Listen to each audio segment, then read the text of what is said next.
ఈ మీటింగ్ మనకు చాలా ఇంపార్టెంట్. ఒకటి మళ్ళీ ఏంటంటే మనకు ప్రతి టీచర్ కూడా పాల్గొనాలనే ఉద్దేశంతో మంచి టాస్క్ మనకు అప్పగించారు. కానీ ఇది మంచి ఆలోచన. ఎందుకంటే ప్రతి ఉపాధ్యాయుడు కూడా మాట్లాడగలుగుతాడు. ఎట్లా చాలా మంది స్టేజ్ ఫియర్ ఉంటుంది, ఆల్సో నాకు కూడా ఉంటుంది. ఇక్కడికి వచ్చినాక చాలా చేంజ్ అవుతుంది. అందుకేంటంటే ఇది ప్రతి ఒక్కరు కూడా అవసరం.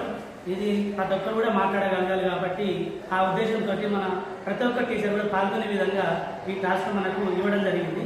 మరి ఈరోజు నాకు ఇచ్చిన టాస్క్ ఏంటంటే గ్రంథాలయ నిర్వహణ ఆవశ్యకత. కానీ చాలా అవసరం గ్రంథాలయం. ఇప్పుడు గ్రంథాలయం అనే విషయం ఇప్పటి నుంచి కాదు, 1900 అప్పటి నుంచే గ్రంథాలయం. అప్పుడు మన ఉద్యమాలు జరగాలన్నా, అందరి కలవాలన్నా ఈ గ్రంథాలయం అనేది తీసుకొచ్చినప్పుడు, అంటే అప్పటి నుంచే గ్రంథాలయం అనేది ఎంత ఇంపార్టెంట్ అని అర్థం చేసుకోవాలి. అంత గ్రంథాలయం ఆవశ్యకత అనేది ఇప్పుడు కూడా మనందరూ కూడా గ్రంథాలయం అనేది ఇంపార్టెంట్. కాబట్టి మన పాఠశాలలో నిర్వహించాలి ఈ గ్రంథాలయం.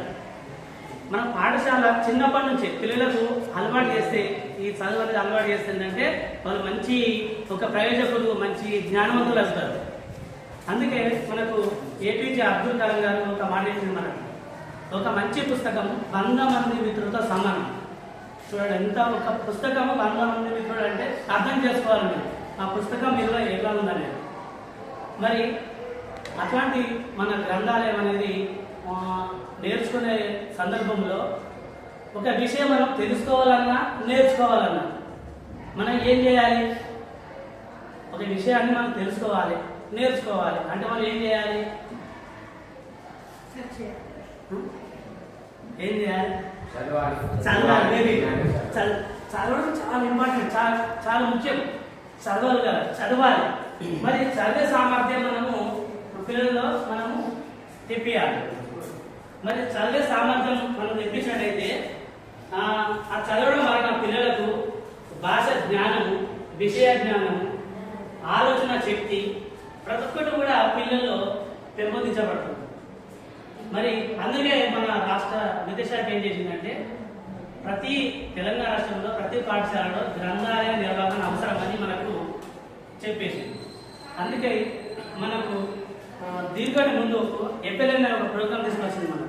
అది ఎప్పుడు 2022 నుంచి ఈ ఎఫ్ఎల్ఎన్ ప్రోగ్రామ్ తీసుకురావడం జరిగింది. అంటే పిల్లల్లో భాష జ్ఞానము, గణిత జ్ఞానము, ఇవన్నీ సామర్థ్యాలు రావాలి. అందు గురించి ఎఫ్ఎల్ఎన్ ప్రోగ్రామ్ తీసుకొచ్చింది. ఈ ఎఫ్ఎల్ఎన్ ప్రోగ్రామ్ లో భాగంగానే ఈ గ్రంథాలయంలో సపరేట్ ఒక పీరియడ్ ఏర్పాటు చేయాలని తీసుకొచ్చింది ఈ ఎఫ్ఎల్ఎన్ లోని భాగంలోనే. అందుకే మనము ప్రతి పాఠశాలలో సపరేట్ పీరియడ్ ఏర్పాటు చేయాలనేది మనకు తీసుకురావడం జరిగింది. అంటే ప్రతి పాఠశాలలో కూడా మనం ఏర్పాటు చేయగలుగుతున్నాం. దీనికోసము రూమ్ టు రీడ్ అనే ఒక సంస్థ సహకారం తీసుకొని దాని ద్వారా మన రాష్ట్ర విద్యా పరిశోధన సంస్థ ఈ మన గ్రంథాలయ కరదీపికను తీసుకొచ్చింది. మనం ఆ కరదీపికలు ఏముందని మనం నేర్చుకోవాల్సింది అవే. ఇక్కడ గ్రంథాలయ నిర్వహణ ఆవశ్యకత, ఉపాధ్యాయుల పాత్ర, బాధ్యతలు, స్నేహపూర్వక గ్రంథాలయము, పఠన వ్యూహాలు, పుస్తకాల ఎంపిక, పుస్తకాల స్థాయీకరణ, ఈ విధంగా గ్రంథాలయ పీరియడ్, ఇవన్నీ కూడా మన ఈ గ్రంథాలయ ఒక కరదీపికలు మనకు పొందుపరచడం జరిగింది. వాటి మీద ఇక్కడ మనకు ట్రైనింగ్ ఇస్తున్నారు. అంటే మనకి ఏంటంటే మెయిన్ ఇంపార్టెంట్ పిల్లలకు చదవడం మనం చేయాలి. ప్రతి రోజు కూడా పీరియడ్ ఏర్పాటు చేయాలి. దీనికోసం మనకు స్నేహపూర్వక గ్రంథాలయం ఏర్పాటు చేసుకోవాలని చెప్పింది. మరి స్నేహపూర్వక గ్రంథాలయం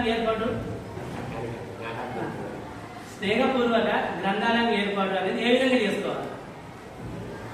ఫస్ట్ ఏం చేయాలి చెప్పండి? మన పాఠశాలలో స్నేహపూర్వక గ్రంథాలయం ఏర్పాటు చేయాలంటే ఏం చేయాలి చెప్పండి? ఏ విధంగా ఏర్పాటు చేసుకోవాలి గ్రంథాలయం? అసలు పిల్లలు ఎట్లా సంసిద్ధం చేయాలి చెప్పండి. స్నేహపూర్వక గ్రంథాలయం ఏ విధంగా మనము ఏర్పాటు చేసుకోవాలి? అంటే బుక్స్ అనేది ఆసక్తిగా ఉండాలి, నేర్చుకోవడానికి చదవడానికి ఆసక్తిగా ఉండాలి. ఇంకా బొమ్మలతో ఉండాలి. పుస్తకాలు అంటే బొమ్మలతో ఉంటాయి. ఓకే. ఇంకా వాళ్ళ స్థాయికి తగ్గట్టు ఉండాలి. స్థాయికి తగ్గట్టు స్థాయి తగ్గట్టుగా ఉండాలి. ఓకే. చిన్న చిన్న ఉండాలి సార్. తక్కువ పిల్లలు ఉండాలి. అంటే చిన్న చిన్న పదాలు, చిన్న పదాలు. అంటే వాళ్ళ పిల్లలు స్టేజ్ స్థాయి సరిపోతుంది. సన్న పదాలు చిన్న చిన్నగా ఉండాలి. ఉండాలి. మొత్తం ఉండాలి. ఓకే. అంటే కథలు ఉండాలి. కథలు ఉండాలి. అంటే ఇది ఎట్లా ఉండాలని మనకు నేర్చుకున్నాం. ఫస్ట్ ఏంటంటే పిల్లలను పుస్తకాల దగ్గర తీసుకెళ్ళాలి. పుస్తకాల దగ్గర తీసుకెళ్ళాలి పిల్లలు.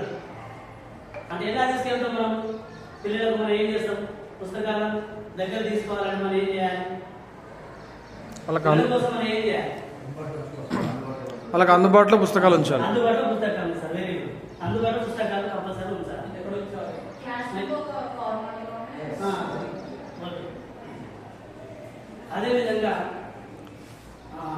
బాల సాహిత్యం, నాణ్యమైన బాల సాహిత్యం పిల్లలకు అందుబాటులో తీసుకురావాలి. ఆ బాల సాహిత్యంలో భాగంగానే కథాకారులు, ఇంకేంటి కథా పుస్తకాలు, ఇంకేముంటాయి బాల సాహిత్యం కార్డ్స్, అవన్నీ కూడా మనము